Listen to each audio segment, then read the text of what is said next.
My name is Kevin Lamb and I am a Senior Director at Alvarez and Marsal. We're a global management consultancy with just over 12,000 people globally. Started in New York just over 40 years ago.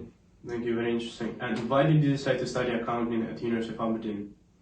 Well, I grew up in the northeast, down in Montrose, just down the coast a little bit, and I was one of those kids that did accountancy at school and was always reading the business papers and thought I was some kind of wheeler dealer, and it always felt that something in business is what I was going to do. And I spent my summers at school working at Wood Group, one of the big businesses up here in Aberdeen, in their accountancy team. And it kind of led from there. That was my interest. I knew the city. Coming to do accountancy at Aberdeen was just the right thing to do in my mind. That's very interesting. And can you tell us a little bit more about your experience at KPMG in Aberdeen and how it influenced your career? Yeah, sure. So when I was getting to the end of my time at the university, they do what they call the milk round. I don't know whether it's still something that's common now, but they come to the university and they speak to the graduates. So I went through that process and joined KPMG as a graduate chartered accountant. And as one of the big four accountancy firms, the training is exceptional, and the people you meet and the network you get together, I still see these people now. I still meet them fairly regularly. Some of the people who are my training mentors and managers are in senior positions in the city, and it allows you to open doors with that kind of network.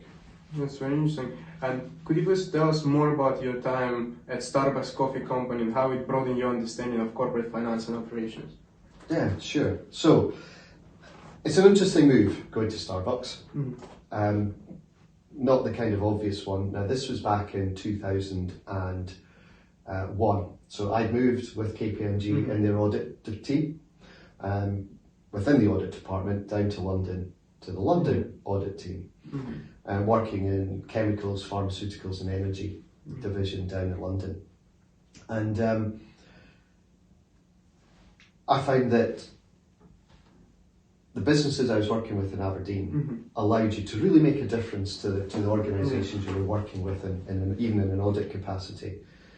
When you start getting into the large multinational corporations, you have less of an impact. And I got to a point in my career thinking, is this what I want long term? And Starbucks at the time in 2001 were relatively new in the UK. I think they had 180 stores, which when you think of where Starbucks is now, absolutely enormous. But at the time they were growing rapidly and it was quite a small team. So when I joined them there, it was very much a move into industry and to be a part of growing that Starbucks brand in the UK, and I loved it. Absolutely loved it. I got brainwashed into the Starbucks brand, and we I think there was probably close to 500 stores when I left from 180, and that was in 2.5 years. So it's rapid growth. Wow, that's very interesting. And how would you summarize your key turning points in your career? Turning points. Well, I guess the decision to move out of practice is one. And you can hit a stage in your professional career where if you're in practice, you're well paid, but you don't have any real world experience. And that's a decision point. Do you then go out of practice and go into industry and get that real world experience? Because by the time you get to a certain grade, you're almost too expensive to move into industry for your lack of on-the-job experience. So having on-the-job experience is really valuable. So one of those turning points was definitely the decision to move out of practice and into industry. And it gives you a completely different insight to how the world operates. That was probably one. Moving back up, I stayed in industry and went into into the motor trade, and that's where I kind of picked up my restructuring experience, which is another probably fairly pivotal moment. That's very interesting, thank you. And as senior director, how do you approach working alongside CEOs and CFOs, like to develop strategic turnaround solutions? So, a big part of the job is speaking with people like those CEOs and CFOs that you mentioned in stressful situations. Because restructuring, in its very nature, people genuinely don't want to see you. They don't want to see you. You're not particularly welcome a lot of the time. Or, the flip side is they think you're going to solve every problem they have within the first hour of turning up. So one of the big challenges with meeting the CEOs and CFOs is trying to create a relationship with them quickly. One of trust, because they have to say, I'm not here to kill your business, I'm here to help, I'm here to sit alongside you, and I'm here to take all the stress that's in your head to try and put it into some order and take you from A to B. And probably one of the key things about the approach to those people is being calm and reassuring, because quite often they're at panic zone. You know, they don't really know what to do next, and being able to go in and say, it's okay, there's problems, but here's what we're going to do. And that generally gets you the trust. Not everybody. Some people will disagree, some people are defensive, and that's where you get the real challenges, and where you have to, again, you just maintain that. Look, I'm here to help, this is what we're here to do. But you can't avoid the difficult questions and the difficult messages that you sometimes have to convey.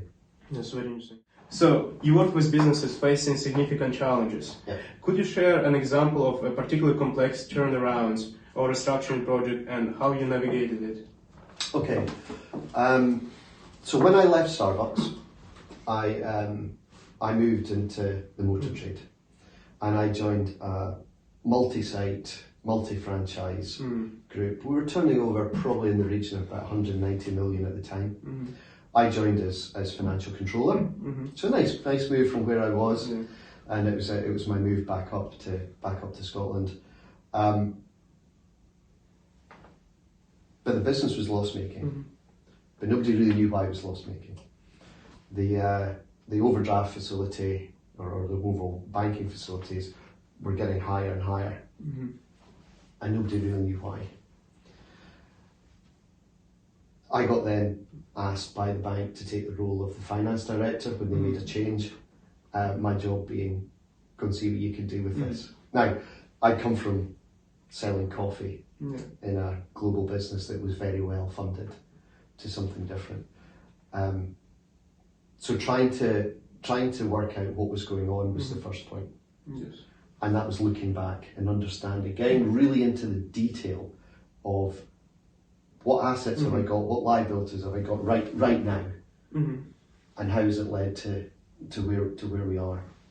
And then from there you go, right, okay, I know what my assets are, I know what my liabilities are, I know where my big pinch points are, where could this business fall down. But when you're working with 17 different locations over about 10 different brands, you have a lot of stakeholders. So approaching it was very much, I need to understand where all the relationships lie, I need to understand the size of the problem, and then it's crisis mitigation right at the start.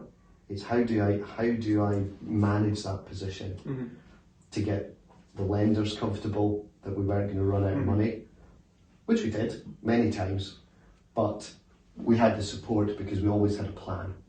You know, we're going to do this. So we looked at where we had surplus assets, for example. Was there anything we could sell to try and bring in some money? What parts of the business were performing? Because we had some brands that were performing very well, and some that were just losing money. So what we tried to do as well, can we fix the ones that are losing money? It's what we call the FSC, fix, sell, close. Can we fix it? If not, can we sell it? And failing that, we're going to have to close it. So it was really a program going through each part of the business, going, can I fix it, can I sell it, can I close it? And what tended to happen is we did a bit of both. So we would try and fix it and then sell it. Yes. So that started to bring in multiples of millions of cash in goodwill payments. Yes. For the brands that we had. We had the support of the brand partners for the deals we were doing, and that then started to bring the debt down, and that was good. So the banks liked that, the brands liked that, but at the same time I was changing the culture of the business, because your corporate governance in these businesses is often, the businesses are failing, is often very poor. A lack of accountability, a lack of control. So you're trying to control the operations of the business, and the finance of the business, and the future of the business, all at the same time. And probably one of the most important things is to get a team around you that you can trust, that you know will put in the hard yards, because it's a tough time. Interesting. And what's your advice on how to build your team that is effective, yes, and how to manage it effectively? Yeah, teams are funny in that you don't want everybody that is the same as you. Because that doesn't really get there. A lot of people build a team with people in the team in their own image. So to get that functional team, you've got to have different viewpoints, you've got to have different outlooks, different backgrounds, and people who are willing to challenge what you do. And that can make for some interesting conversations. But fundamentally they're there because they bring something different to a team. And in my experience, trying to motivate them is by pushing people out of their comfort zone all the time, to say you can do this. You know, why don't you go and lead that part of the business? And you get there, oh, I've never done that before. And you go, well, there'll be loads of things you've never done before, but go and have a think about it. Come back with what you think about, and the more that you push people into things they've never done before, that builds confidence. And you tend to find that the communication is really strong, because they want to speak to you to ask questions, but they also want to say, look what I've done. So the communication improves and the motivation within the team generally improves. But it doesn't work all the time. You can sometimes have people in teams that don't work. And I would say one of the best things you can do is you've got to try and make it work, but if it doesn't work, sometimes you need to change a team. Very interesting, thank you. And in your opinion, how the role of technologies will change the future of corporate finance and restructuring? What do you think about it? Yeah, well, A&M as a firm will probably come as no surprise to you.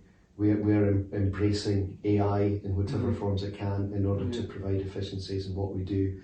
And that's probably the single biggest technological change that is facing every industry we work with, and within our own business. It's over the years since I've been here, it's changed a lot. When I left the university, we barely had email. That was new. So a lot of things was still on paper. We still had trays. We had a lot of mail when I went into practice. And now there's a lot of data mining, and that's where AI is going to come in to actually start to save a lot of that time and allow us as professionals to actually bring a bit more of that creativity in. Interesting.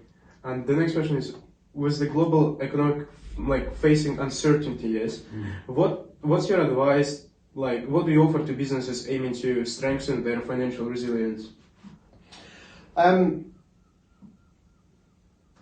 Probably the biggest thing that anybody can do when their business is facing challenges like that is to not shy away from it. Yes. Quite often, business we see, whether it's global uncertainty or even in a more sort of localized problem, is that it'll all get better. I don't really need to do anything. I don't need to change anything. Things will just improve in that whole value. That's rarely the case. So the best advice is, if there's bumps in the road, address them quickly. Take advice, but then you say, well, I would say that because I'm a professional who provides advice. But actually, trying to interpret There could be a bump coming. What will I do about it? So when it happens, you're ready to go. And then when you do hit the bump, it's how do you react? And you've got to react quickly to what happens. A focus on cash is always, there's always warning signs. Yeah. When profitability starts to slip, cash starts to get a bit difficult. There's lots of warning signs that should encourage business owners and managers to take steps. So there's no real excuse for not spotting them and not taking that action. But all too often, we go into businesses that are failing when the signs have been there far in advance and nobody's done anything. So that financial resilience comes to identifying the risks, planning early, and if the problems come, taking prompt action. That's very interesting, thank you. And what are your favorite memories from Aberdeen as a student? Maybe you were part of any societies or sports teams or just like social life. What are your favorite memories? Favorite memories? Oh, that's a good one. It's changed a lot from when I was here. So when I was here, the union was down in town, and I worked in the union and spent a lot of time in what was civils, and I worked in the dungeon bar was where I worked, which these are long gone these places. So lots of happy memories from meeting people there, from working there, and a lot of the people I met on my first day Aberdeen, Crombie Hall was the one I was, which isn't even halls anymore. There's people I met in that day one that I still meet all the time.